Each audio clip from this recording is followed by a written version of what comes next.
Welcome back, everyone, to another Loupe Market Report powered by SlabStox. My name is Aaron, one of your hosts for today, and we will be looking at a couple different things in the marketplace. But before getting into the market report, let's talk about PSA pop reports and why they matter to you. If you're not already looking at them and understanding them, get ready for a brief tutorial so y'all can understand them, make better investments, and really help yourself in the long term.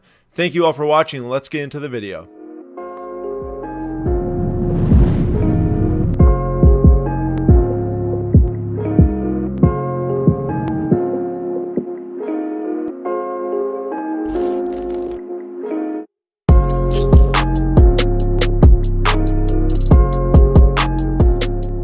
Here we are, time to talk about the population reports and why they matter so much. So first, we are going to look at the 2018 Optic Mojo or Choice Luka Doncic rookie PSA 9 versus the 2018 Prism Base rookie PSA 10. For those that have been in the industry for a while now, you will understand that the 2018 Prism Base rookie PSA 10 is one of the most highly traded cards in the industry. It is very high volume, very high supply, and it was very high in demand in the past. But let's look at why it's dropped so much and figure out why the card isn't going up like the Optic Mojo PSA 9 has in the past week or so. So through all this time right here, from the NBA playoffs, right around middle of May to today, y'all can see that the Prism Base PSA 10, which is the green line, has dropped significantly. Now the Optic Mojo PSA 9, the card on the left of the screen, stayed flat that entire time because there were no sales, because it's pretty darn rare. How do you know that though? Because of the population report. The point here, looking at the graph, is that recently, when Luka went off against the Clippers, took the Clippers to Game 7, which is very difficult to do with not many good teammates playing against Paul George and Kawhi. This card right here, the Optic Mojo PSA 9, spiked up to $1,025 from $880, while the Prism Base PSA 10 dropped even further, down to $843. Now, each day, there was like 10 plus sales. Sorry, skipping a little faster, but you can see there's 8 sales, 2 sales, 2 sales, 4 sales, 6, 1, 7, 1. So not quite 10, but there's quite a bit for the green line on each of these. I'm looking at the parentheses next to the dollar amount. But as we can see, the card trailed off and dropped even more, while this Optic PSA 9 that ended on auction spiked recently due to his performance. So if you would take a look at the PSA population screen here, if you look at the card that my mouse is on, the Luka Doncic 280, no variation there, just the base. There are 17,000 PSA 10s in existence, over 30,000 of them graded. That is insane. This is a 2018 card. We are talking about way too many of these to satisfy demand that has been diminishing for base cards. So what happens? The prices fall. Now let's look at the 2018 Optic Mojo, or Choice as they call it, PSA 9. There's only 53 PSA 9s. There's only 154 total grade and only 8 PSA 10s. It's a super tough grade. A lot of 8s, more 8s than 9s. And that is a key to look at when you're looking at investing in a specific player. When a player does really well and there's a card that's low in supply, it's going to go up in price most likely, versus the high supply cards that take way longer to go up in value because you need way more buyers to drive those prices. Very simple supply and demand there, but very important. If you go to PSAcard.com and click on the Pop Report tab in the top, you can type in your set in your card and get to the given card. But please use Pop Reports when looking to make investments. Very important. It really does matter. It helps so that you are on the orange side of Luka Doncic's good play versus the green side, which decreased even with that good performance. So thank you all for watching this quick PSA population report tutorial and why it's important. Now let's get into Sam with the basketball marketplace report, and we will see you all for the soccer at the end of the show.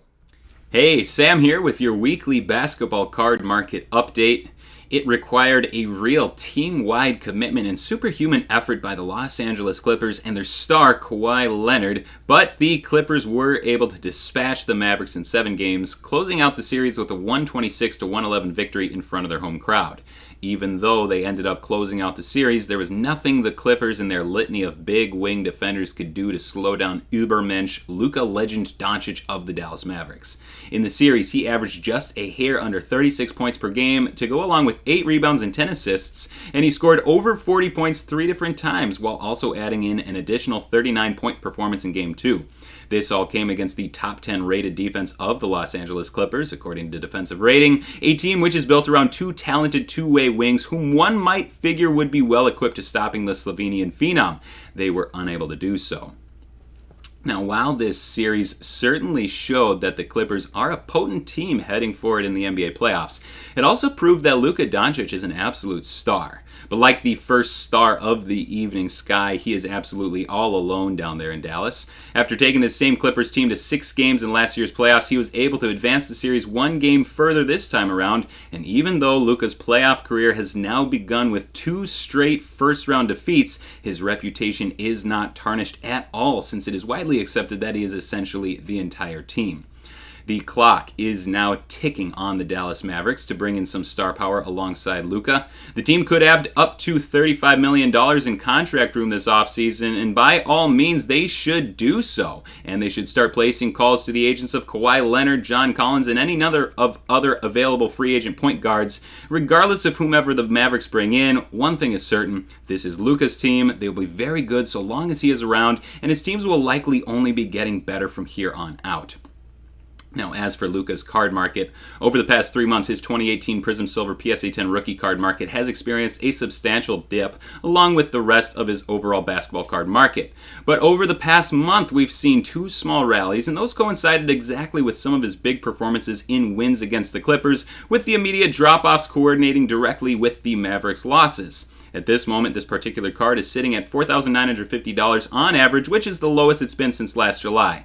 But while his card market is at a low point, it is at odds with the extreme optimism surrounding this young star. We can expect him to continue to play the way he has while transitioning into his future role as the face of the entire league, which means that this advice is probably more recommendable for Luka than basically any other player. Buy the dip. Coming up this week on Loupe, Brew's got drafts on tap. BrewMedic is going to spend a whole Friday night dedicated entirely to huge hit drafts. Secure your spot in the drafts and may the randomizer work in your favor on Friday, June 11th at 9:30 p.m. Eastern Time. Lab 20's famous Sunday repacks close out the weekend with another stab at Lab 20's fabled repacks. They're a fan favorite for a reason. Check them out on Sunday, June 13th at 6 p.m. Eastern. And finally, we have Susie's Star Search. Susie's looking for the top rookies from the 2018-19 NBA rookie class. You know the names, Luka, Trey, Michael Porter Jr. We'll find them all on Monday, June 14th at 9 p.m. Eastern. All right, let's send it over to Nate for our baseball card market update. Thank you, Sam. I'm Nate here with the Baseball Market Report for Loupe. And today, I might sound like a broken record, but we are going to talk about Juan Soto again. Because Juan Soto is hot right now. He is killing it this last week. So I took from the date of May 31st, 2021 through June 6th, 2021. I'm recording this on a Monday. You're probably listening to this on a Wednesday, but I'm recording this on a Monday. And through those dates, Juan Soto has had 31 plate appearances, 8 hits, 3 home runs, and a triple. So 4 of his 8 hits have gone for extra bases. He's currently hitting .348 with a .516 on base and an .826 slugging in during the week with a .246 WRC+. So Juan Soto has absolutely been killing it in the last week. And I think you're about to watch his prices go kaboom. So we are looking at the Juan Soto Topps Chrome Rookie Pink PSA 10 here. And we're looking at a 3-month stretch, and it was $1,400 before the season. And then it slowly rose. $1,900 was the height, $1,913 was the height. And then it slowly crept down as the season started, which is what, the other sports have been doing. And then a slight rise, and then a slow creep down as he's been performing poorly for him. Not poorly, but poorly for him. And now the last week, he's risen his overall OPS into like the 840s. And you're looking at a guy that should be going slightly up. We have a little bit of a dip here at 884. There was 8 cards sold that day. So if you need to ever have a point to where you don't want to sell a bunch of cards on one day, it would be right here. If you have 10 Vlad Guerrero Jr.'s or 10 Juan Sotos or 10 John Morants, don't sell them all at the same time because you're going to get a lesser price, which is what this 884 was. And then it crept back up to 997, and I still think there's a good buying opportunity with this Juan Soto because it is his only non-numbered variation from Topps Chrome, because Topps Chrome Update only has the pinks. Juan Soto's been killing it. Hopefully his cards start creeping back up here pretty soon. And that is all I have for today's baseball market report. For the football market report today, we are going to be talking about Derrick Henry. Derrick Henry, obviously not the Titan that's in the news currently. It's Julio Jones is in the news. But a rising tide lifts all ships. And a Julio Jones joining the Titans raises the price of the other Titans players, especially right here, Derrick Henry. They are slowly acquiring just mammoth players. Julio Jones, not Corey Davis anymore, A.J. Brown, and Derrick Henry. And Derrick Henry's prices here, we're looking at a Silver Prism PSA 9, and a year in December 2020, $96, and they slowly rose, and then took a little dip, and then rose some more, and to an extent up to $246 there for his Silver PSA 9, and then they slowly dropped as everything else was dropping, and then Julio Jones rumors started, and Julio Jones got traded, and all of a sudden, we're jumping all the way up to $294 for a Derrick Henry Prism Silver PSA 9 because of the Julio Jones effect. And it's something that you can plan on in the future if you are looking at teams to see who's going to get traded. If you are a Broncos fan, you think Aaron Rodgers is going to get traded to the Broncos, pick up some Courtland Sutton, right? If you are a fan of, I don't know, a different team, you can figure out the rest, right? And so Derrick Henry, not a wide receiver, not a quarterback, and yet his price has exploded because Julio Jones stepped foot on his team. I find that very interesting. I think you should find that interesting because there's so many opportunities.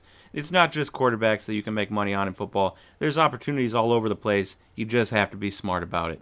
That's all I have for the football market report. On to Aaron for the soccer market report. All right, thanks, Nate, for covering that baseball. Let's look at the soccer report. So we're looking at Ansu Fati, Sapphire PSA 9, Topps Chrome Sapphire PSA 9. This card has taken a major hit over the last 3 months. As we can see, it starts out here at 510 on March 9th, jumps up a little bit to 760, which was nice gains. And then ever since then, more coming back from PSA. Fati's announced he has his 4th knee surgery, and it's just dropping ever since. It goes all the way down to $178.50. Most recently, it jumped back up a little bit to $185.25, which is not good for a $323 loss in value, a 63% loss in value. Very simple dynamics here. If you all are getting into cards, I think we talked about this in prior episode, but be sure to not overspend on cards that will be graded in high amounts that just aren't graded in high amounts yet. So Sapphire Fati, great card. Nothing wrong with it. I actually love the Sapphire base cards because I do think that there are way less of them than 2018 Prism Basketball, like we talked about at the beginning of the episode. But when the set just comes out and people were sending these things in on a couple month time frame to grade, a lot of them are going to come back at the exact same time, and then prices are going to go down. So the first few that hit the market are going to be high, more get graded, then it goes down. It's an undergraded card. It's not that it's necessarily scarce to where the Optic Choice Luka Doncic PSA 9, there's only 50 some of those PSA 9s. Like, that card was inherently rare. This one not as rare as that, and that's why we're seeing this drop in value, combined with the fact that Fati was announced to have a 4th knee surgery, which is definitely not good, and we don't like that. However, sometimes injuries do present opportunity. You see a card drop a lot, and you can get on the other end of the spike when they start to come back and play. I think for Fati, there's just a lot of unknown that's going to go into when he comes back to play.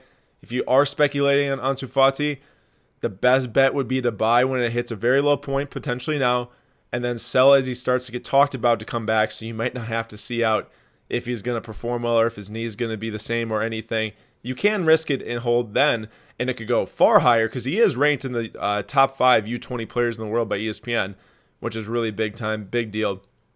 But for now, if you're risk averse, probably not the right place to put your money. But I do hope you learned something out of this soccer market report, talking about the PSA pop reports and grading cards and how fast they get graded to selling. Really important market dynamics. So thank you all for watching this soccer market report powered by SlabStox.